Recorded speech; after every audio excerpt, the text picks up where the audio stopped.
Goal set करते हैं, एक टारगेट जब हम बनाते हैं तो टारगेट को अचीव करने के लिए बहुत सारी बाधाएं, बहुत सारी प्रॉब्लम्स उस समय आती हैं। अब डिपेंड करता है कि आपका खुद का डिटर्मिनेशन कितना स्ट्रांग है, आपका विल पावर कितना स्ट्रांग है। जब आपका विल पावर स्ट्रांग होता है तो बहुत सारे जो एरर्स डेवलप होते हैं, बीच बीच में जो बैरियर्स आते हैं, उसको आप बहुत आसानी से पार कर जाते हैं। तो एक्चुअली ये हमको सीख मिलती फुटबॉल खेलने से।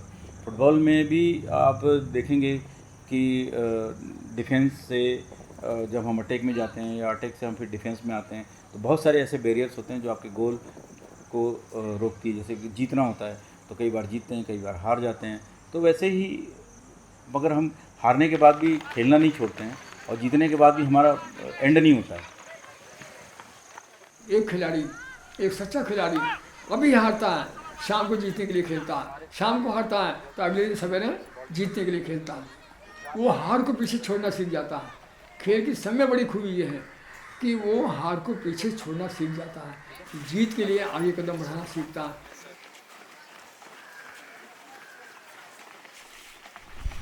तो पहले उतना फुटबॉल स्किल हम लोग को नहीं आता, तो ओनली मैच खेलो खेलो खेलो, सुबह शाम खेलते थे। प्रैक्टिस वगैरह कुछ नहीं करते थे, इंडिविजुअल प्रैक्टिस अलग से, फिजिकल प्रैक्टिस ये सब नहीं करते थे। 2016 में जब यादव सर हमको मिले ना, हम लोग बहुत खुश में थे कि हम लोग को कुछ दूसरा नया कर रहे थे। हर दिन मतलब चेंजिंग करते थे यादव सर, तो हम लोग को हर दिन मतलब नया सीखने को मिलता था।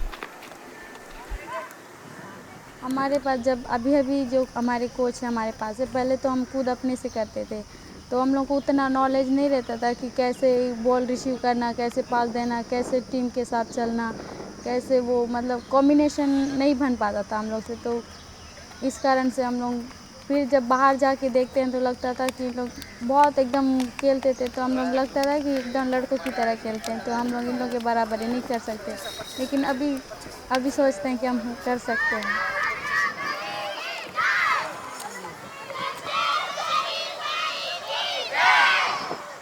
बोलते हैं ना कि मेढक कुआं में रहता है तो उसको बस आसमान दिखता है तो वो सोचता है कि छोटा सा है। उसी टाइप का मतलब इधर ही खेलोगे अपने स्टेट में तो पता नहीं चलता है कि खिलाड़ी कैसा है। बाहर जाने से पता चलता है कि फाइट कितना करना पड़ता है। अलग अलग स्टेट में अलग अलग स्टेमिना स्टैंड के टेक्निक के खिलाड़ी आता है तो प्रॉब्लम होता है। इसलिए बाहर के भी लड़के बहुत अच्छा खेलते हैं। पता चलता है उधर जाने के बाद कि मैं कितना, मेरे में कितना कैपेसिटी कम है, स्किल कैसा है, सबके बारे में। बंगाल में, मणिपुर, गोवा, तमिलनाडु ऐसे एरियाज़ में जो मेन फुटबॉल है वो बहुत अच्छा है, बॉयज़ फुटबॉल है वो बहुत अच्छा है। इस वजह से वो बहुत आगे लेवल पे आ रहा है और इसका बेनिफिट उन वहाँ के गर्ल्स और वुमेंस को मिल रहा है। और हालांकि फ़ुटबॉल यहाँ काफ़ी लेट में स्टार्ट हुआ, कल्चर यहाँ पर लेट हुआ, अदर एक डिवाइडेड स्टेट बनने के कारण यहाँ फ़र्क पड़ा और एमपी होने के कारण यहाँ के लोगों को उतने चांसेस नहीं मिल पाते थे। तो कहीं ना कहीं जो छत्तीसगढ़ है ये अपना जर्नी स्टार्ट किया हुआ है और वहीं गोवा, बंगाल, मणिपुर का जर्नी बहुत पहले स्टार्ट हुआ था।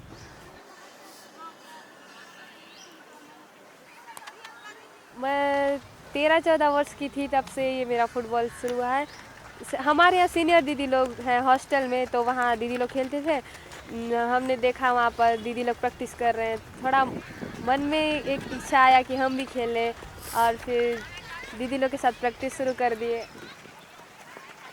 बाहर स्पेन या यूरोप में 5-6 साल से ही एक बच्चे को खेलना चालू कर देते हैं। उन लोग का भी एज कैटेगरी रहता है। वहाँ हर शहर में एक एकेडमी रहती है, वो ट्रेन करती है पूरे इक्विपमेंट के साथ। यहाँ 15 साल से तो लड़का खेलना चालू करता है। ये चीज़ है कि अभी इंटरेस्ट बढ़ गया लोगों कि घर वाले अभी के जो पेरेंट्स हैं, जो मेरे से पहले के जो लड़के हैं उनके पेरेंट्स हैं, उन लोग सपोर्ट कर रहे हैं अपने बच्चे लोग को कि जहाँ जाओ। तो मैं देखता हूँ ये कि अभी जो मेरे से जूनियर्स हैं उन लोग जाते हैं बाहर ट्रायल वायल देने। ये सब अपॉर्चुनिटी हम लोग को नहीं मिलता और अभी थोड़ा सा अवेयर हो रही है। अभी की जो पेरेंट्स हैं वो सब अवेयर हो रहे हैं। यही सब चेंजेस। और गेम वाइज टेक्निकली भी देखा जाए तो अभी के बच्चे थोड़े से फॉरवर्ड हैं, तो उन लोग जो जैसे इंटरनेट हो गया, इंटरनेट के थ्रू बहुत सारी चीज़ें मिल जाती है, तो वो सब चीज़ को अडेप्ट करके वो सब गेम पे उसको इम्प्रोवाइज़ करने की कोशिश करते, तो वो सब देख के भी अच्छा लगता है कि उन लोग नया नया जो मॉडर्न टेक्निक्स है फुटबॉल में, मॉडर्न प्ले है, वो सब यूज़ करते हैं और इम्प्लीमेंट करते हैं।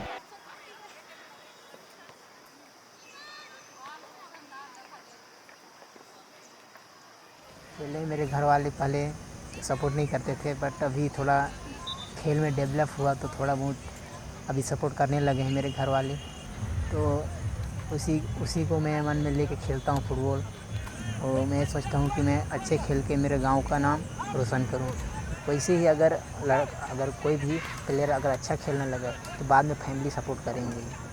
तो प्लेयर को सपोर्ट नहीं कर रहे इसका मतलब कि नहीं मेरे को नहीं करना, इस टाइप से नहीं होना चाहिए। जरिया खोजना चाहिए कि मेरे को क्या करना चाहिए, कैसे करना चाहिए, ताकि मैं खेल सकूँ टूर्नामेंट। फुटबॉल तो था, स्टार्टिंग में बहुत मन था।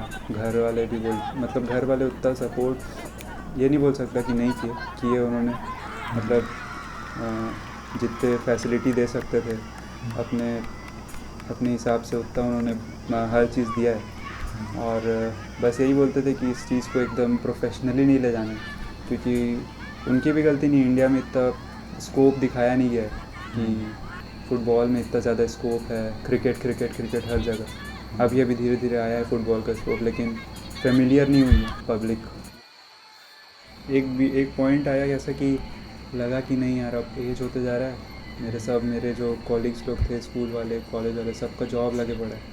तो मेरे जो दिमाग में था कि एकदम प्रोफेशनल बनना है, वो सब धीरे धीरे एकदम डिसॉल्व हो गया दिमाग में कि अब नहीं, ऐसा कुछ नहीं करना है। तो वही सब बुक्स पे एकदम ज़्यादा फोकस्ड हो गया। अभी भी देखता हूँ फुटबॉल मैचेस वगैरह देखता हूँ, कोई चीज़ एनालाइज करता देखता हूँ। तो यहाँ पर जो जितना इस लेवल पे है ना, ग्राउंड लेवल पे, उससे जुड़े रहने का बस मन है, क्योंकि खेलने को मिल रहा है और मतलब एकदम हैप्पीनेस फील होता है कि आप खेल रहे हो। तो कोई गिल्ट विल्ट जितना भी रहता है वो सब हट जाता है। तो वो सब के लिए बस ऐसी, और जैसे अगर चांस मिला कहीं, लक बाय चांस या फॉर्चुनेटली कहीं कुछ हो जाता है, अच्छा चांस ब्रेक मिल जाता है, तो जाऊंगा ज़रूर।